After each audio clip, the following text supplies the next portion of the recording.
He was warned. The sword can save him from death, but it will steal the one he loves. And now he's running out of choices. Rain hammered the ruined battlefield as Arian staggered through the smoke, coughing through the bitter scent of blood and burnt cedar. The sky blazed with streaks of dying magic, reminding him of the war he had never wanted to fight. Bodies, human and beast, lay scattered like broken statues. But amid the devastation, a faint metallic glow pulled at his senses like a whisper. He followed it. The glow came from a dying warrior, slumped against a shattered monolith, an enormous, silver-haired man in scorched armor, his chest carved open by some unspeakably powerful weapon. Yet his eyes still burned with unnatural fire. In his trembling hands lay a sword unlike any Arian had ever seen, a long, obsidian blade veined with red light, humming with a pulse like a heartbeat. When the warrior saw Arian, he exhaled in relief. Finally, someone who can hear it, he rasped, blood spilling from the corner of his mouth. Take it. Arian hesitated. I'm not a soldier. I don't even want this war. The warrior laughed weakly. That is exactly why it called you. Arian stepped closer, drawn by the blade's eerie warmth.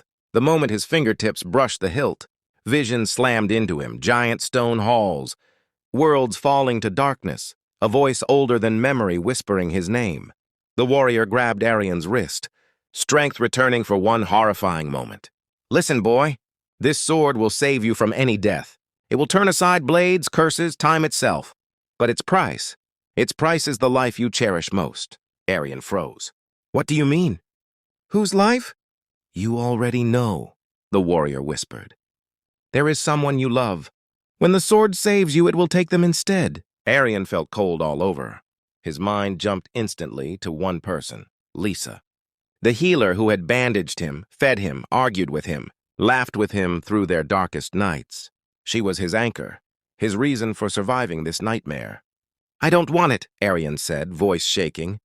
But it wants you, the warrior coughed, blood bubbling. He shoved the sword into Arian's hands with his final breath. Choose well. Arian of Velar. The warrior collapsed. The sword's heartbeat merged with Arian's own. And far away, something ancient stirred because Arian had accepted the blade. Arian wrapped the sword in torn cloth, trying to muffle its pulsing glow. But the blade whispered through the fabric as if mocking him. Let me breathe. Let me taste the world again. He refused. Instead, he hurried toward the refugee haven where Lysa should be tending the wounded. With every step, a cold realization dug deeper.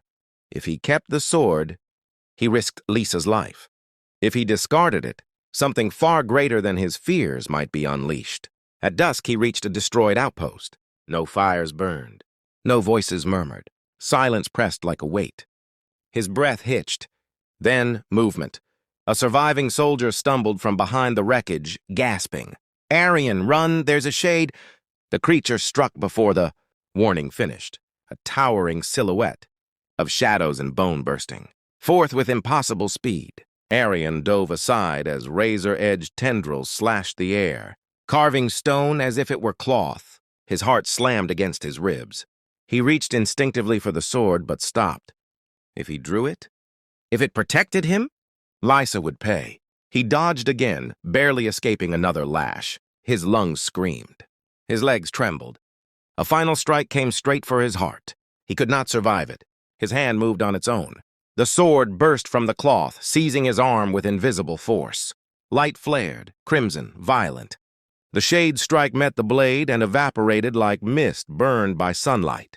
Before the creature could flee, the sword pulled Arian forward. One slash split the shade cleanly in half, its body collapsing into dissolving smoke. Silence returned. Slowly, the blade dimmed, and Arian fell to his knees, because with the sword's activation came a horrifying certainty, like a thread snapping inside his chest. Somewhere, far away, Lysa screamed. Arian felt it through the bond they had shared since childhood. A sudden, sharp tear of pain followed by chilling silence. No, Arian whispered, terror clawing his throat. Please, no. The sword pulsed warmly, almost affectionately. This is our pact, it whispered. You drew me. I saved you. The price has been taken. Arian screamed into the burning dusk. But something deep inside him did not believe she was gone, and he swore he would find her. before the sword's curse claimed more. Arian pushed through forests, ruins, and abandoned villages, chasing rumors like a man possessed.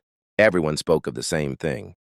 A healer taken alive by the Pale Riders, creatures rumored to serve death itself.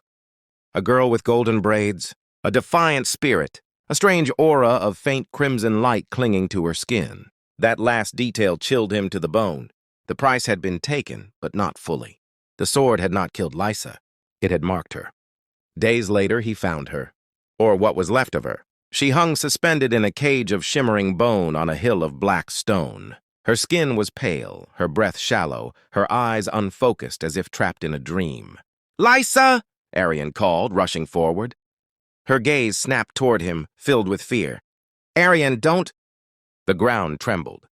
A figure appeared, tall, faceless, cloaked in layers of shadow and bone.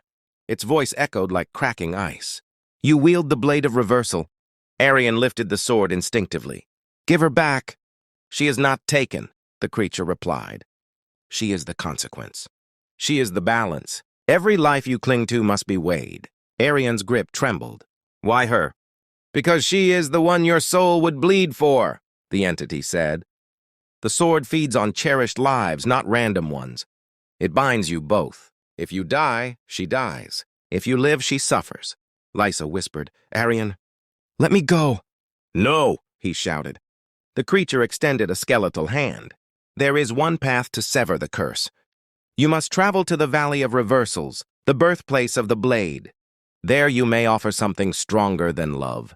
Arian narrowed his eyes. "What?" "Your destiny," the creature answered. "Your future, your name. You must become no one, live a life that cannot be cherished by anyone, not even yourself." Arian's breath caught. "You want me to erase myself?" "It is the only trade equal to her life." Lysa shook her head desperately, tears falling. "Arian, don't do this." But Arian already knew. He would give anything, even himself. The valley lay beyond mountains that clawed the sky and deserts that melted bones. Arian traveled without rest, driven by a singular purpose. The sword fed on his desperation, whispering visions of victory, immortality, and forbidden power. It tried to seduce him. "Keep me," it coaxed. "I will make you king. I will rewrite fate. Let her fade. Take me instead." Arian ignored it. When he finally reached the valley, he found an ancient crater filled with swirling crimson mist. Floating above it was a colossal gate inscribed with impossible runes, shifting, living, rearranging themselves like serpents. As Arian stepped forward, the sword thrummed wildly. A voice emerged from the mist, deep, ancient, layered with 1,000 emotions. "Bearer of the blade of reversal, why have you come?" Arian lifted the sword. "To break its curse, to free the one it marked." "What will you offer?" "Myself," Arian said. "Erase me." "Take my destiny. Take everything." The valley rumbled. "You understand the cost? You will become a hollow, a man without purpose, without memory, without bonds. Lysa will live, but she will not know you, and you will not know yourself." Arian swallowed hard. "I accept." But the sword screamed, its energy flaring violently. "Fool!" it shrieked. "I am your salvation. I will save you from any death." "Why abandon immortality for a fragile mortal girl?" Arian gritted his teeth. "Because she's worth more than immortality." The valley's mist surged upward, wrapping around him and the blade. The sword fought violently, trying to escape his grip. Shadows burst from it. Memories flashed. Visions of past wielders who became tyrants. Monsters, consumed by the blade's promise. Finally, the sword wrenched free and hovered in front of him, floating like a wounded beast. "If you choose this path," it whispered, "I will cease to exist. You will truly be alone." Arian nodded. "Then disappear." The valley roared. Light erupted. The blade shattered, splintering into crimson dust swept away by the wind. Arian felt his name, his memories, his identity dissolving like smoke. His chest hollowed. His past faded. And somewhere far away, Lysa awoke with a gasp. Her curse was gone. Her life was hers again. But the man she loved was becoming no one. When consciousness returned, Arian found himself lying beside a quiet river at dawn. Birds sang. Sunlight glittered across the water. The world felt strangely new, sharper yet emptier. He sat up. Who was he? The question echoed inside a vast hollow where his memories should have been. He had no name, no past, no identity. Only faint impressions, laughter he couldn't place, warmth he couldn't trace, a face he couldn't recall yet felt tethered to with an ache deep in his chest. He wandered. Days passed, then weeks. The Hollow Man helped travelers, repaired broken wagons, carried heavy loads, fought off bandits without knowing where his skill came from. People thanked him, tried to befriend him, but he always walked away. Some instinct, deep, aching, told him not to let anyone grow close. One evening, as the sun dipped into gold and purple clouds, he arrived at a small village by chance. A healer lived there, they said. A woman kind to all but strangely sorrowful, as if searching for something she couldn't name. The Hollow Man didn't know why, but his feet carried him toward her house. She stepped outside just as he approached. Golden braided, bright-eyed, beautiful. She froze when she saw him, her breath catching, her hand trembling. Do I know you?" she whispered. He studied her face. Something inside him tugged painfully, like a half-forgotten melody. "I don't think so," he said gently. "I'm just passing through." But she continued staring, tears forming in her eyes for reasons neither understood. "Your voice, your eyes, they feel like someone I lost." He offered a soft, sad smile. "I hope he was a good man." "He was," she whispered. "He gave everything for me." Silence settled between them, heavy, almost sacred. Finally, she asked, "Do you have a name?" He hesitated. The emptiness inside him swirled. But instead of pain, he felt something else, possibility. "No," he said quietly. "But maybe I could choose one." She smiled through her tears. "Then choose it here. Start again here." He didn't know why, but he nodded. Something new took root inside his hollow chest. Not memory, not destiny, but hope. And though neither of them knew the truth, the man with no name had returned to the woman he cherished, free of the curse, free of the sword, free to begin again. Together.